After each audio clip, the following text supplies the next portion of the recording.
Now, cannabis plant is quite unique. It has this amazing ability to interact with so many systems in our body. It interacts with endocannabinoid system by activating CB1 and CB2 receptors, but also other components of the plant interact with so many other biochemical systems in our body. So THC basically works by activating CB1 and CB2 receptors, so interacts with endocannabinoid system. So it was THC, so THC. Now CBD has very weak affinity to CB1 and CB2 receptors, but it is called promiscuous molecule because it interacts with so many receptor and non-receptor sites. But also we have other minor cannabinoids which exert so many therapeutic action as well. And let's not forget about terpenes and flavonoids. So now many scientists postulate that perhaps endocannabinoid deficiency might be responsible for the development of for the etiology of many medical conditions. It is postulated and believed that perhaps some patients are unable to produce enough receptors or enough endocannabinoids for the endocannabinoid system to work efficiently to maintain health and homeostasis. And this theory of endocannabinoid system deficiency was first proposed in 2004 by Dr. F.N. Russo. In his research review, Dr. Russo postulated that clinical conditions such as fibromyalgia, irritable bowel syndrome, migraine, and perhaps some other related conditions display similar clinical, biochemical, and pathophysiological patterns suggesting underlying endocannabinoid deficiency, which may be treated successfully with the cannabis medicine. This is quite an interesting theory and perhaps can explain why cannabis can work in so many medical conditions.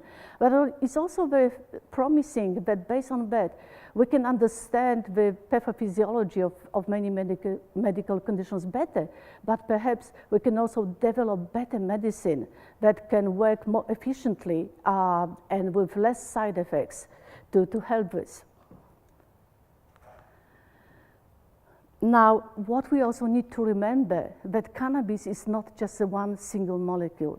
It is a whole plant medicine. Since the beginning of 20th century, pharmaceutical companies have been introducing many synthetic single molecule agents. And we've been trained to believe that plant medicine and herbal medicine are not so effective. They are unpredictable and difficult to research. So that cannabis, I think, challenges the way we think about treating therapeutic options, but also some people call it as possible health disruptor, that it will change the way we think about health system.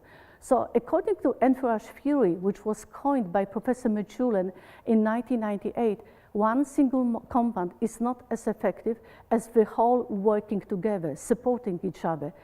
In this case, 1 + 1 doesn't equal 2, it equals more than that. For example, CBD modulating the psychoactive effects of THC is the example of that entourage effect. But then THC also is potentiating and enhancing the therapeutic properties of CBD. And all on top of it, other minor cannabinoids as well as terpenes and flavonoids. So it's a totally new concept, and it might be a bit challenging for us because there are so many variables when we use cannabis medicine.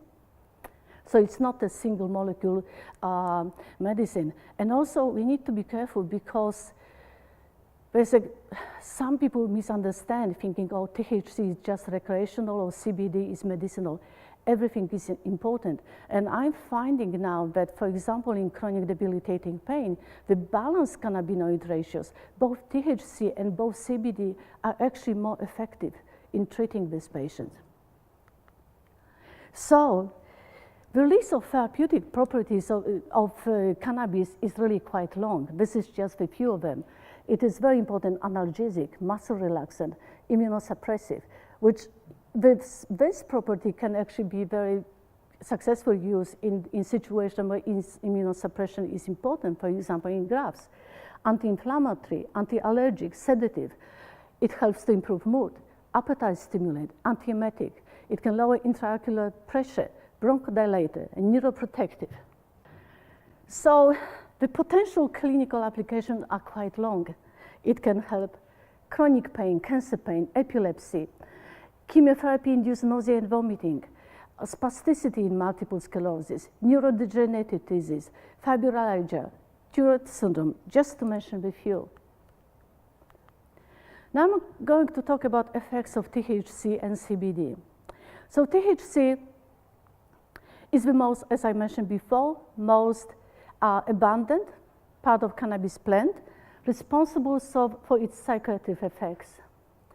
It interacts with the endocannabinoid system through CB1 and CB2 receptors. It acts as a weak partial agonist to this receptor.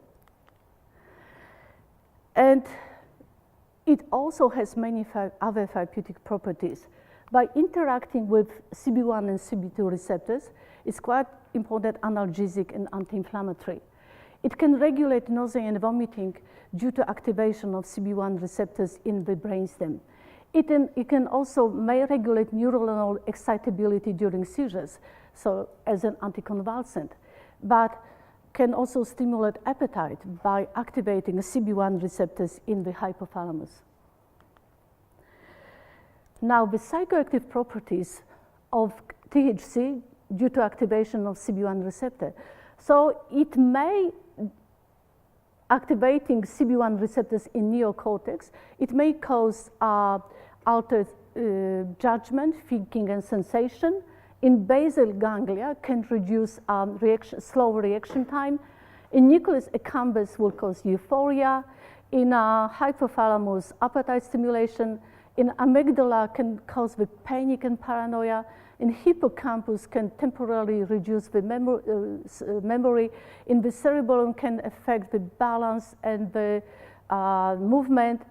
And spinal cord will change pain perception, and as I said before, in the brainstem, nausea and vomiting.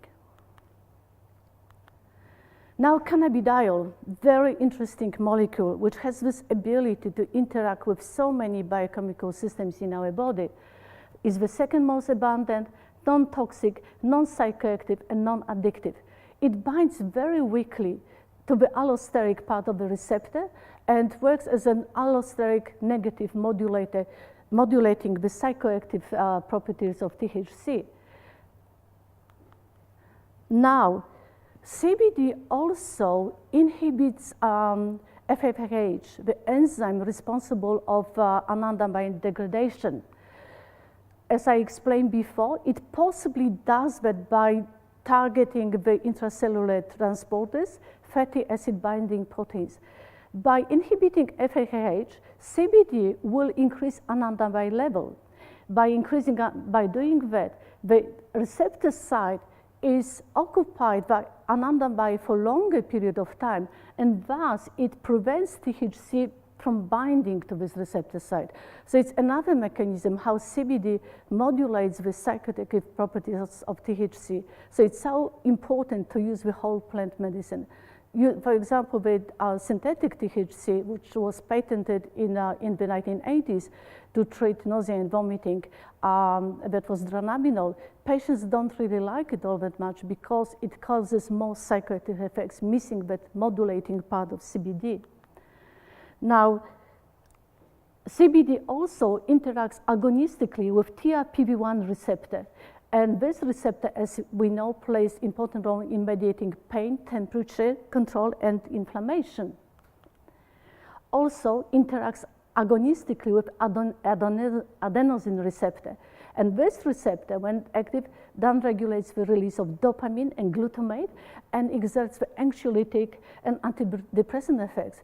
But also CBD can work quite well as antipsychotic. The studies were done some time ago that they compared CBD with action of other antipsychotic, and CBD works just as effectively, but with lesser side effects. Now, CBD also interacts agonistically with 5-HT1A serotoninergic receptor, and it may regulate stress response and compulsive behavior, and can be effective as antidepressant and anxiolytic. Now, I've explained this before about how inhibition of FH, so I skip it here. Also, CBD interacts agonistically with 5-HT1 somatodendric receptor in the brainstem, and indirectly exerts anti-nausea and anti-emetic effects. CBD also has the ability to attenuate mesolimbic reward system, and potentially CBD can help in treatment of addictions, including cannabis addiction as well. CBD also stimulates the release of 2-AG, and this other endocannabinoid plays an important role in appetite regulation, immune functions, seizure suppression, and pain management. CBD also interacts antagonistically with GPR50Y receptor. This receptor is widely present in the body, in the brain, especially in the cerebellum, but also in the spleen, testes, intestine, and breast tissue. It is involved, overactive GPR55 receptor is involved in the development of osteoporosis and many forms of aggressive cancer. So CBD can slow down the development of osteoporosis and cancer cell proliferation by interacting antagonistically with this receptor. Now, CBD also inhibits the expression of ID1 gene. That gene is also implicated in the development of some aggressive cancers, especially brain and breast. And also interacts agonistically with PAS receptor. This receptor is located on the surface of the cellular nucleus and inhibits cancer cellular growth.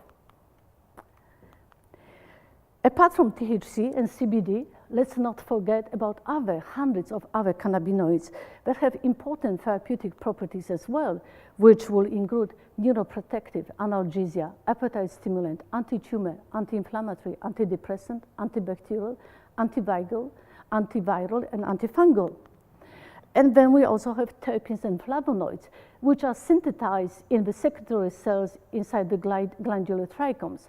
So just mentioned a few of them. Myrcene, important in analgesia and sedation, sleep-inducing. Limonene, antidepressant and immune-stimulating. Pinene can inhibit acetylcholinesterase and can alleviate the short memory impairment caused by THC.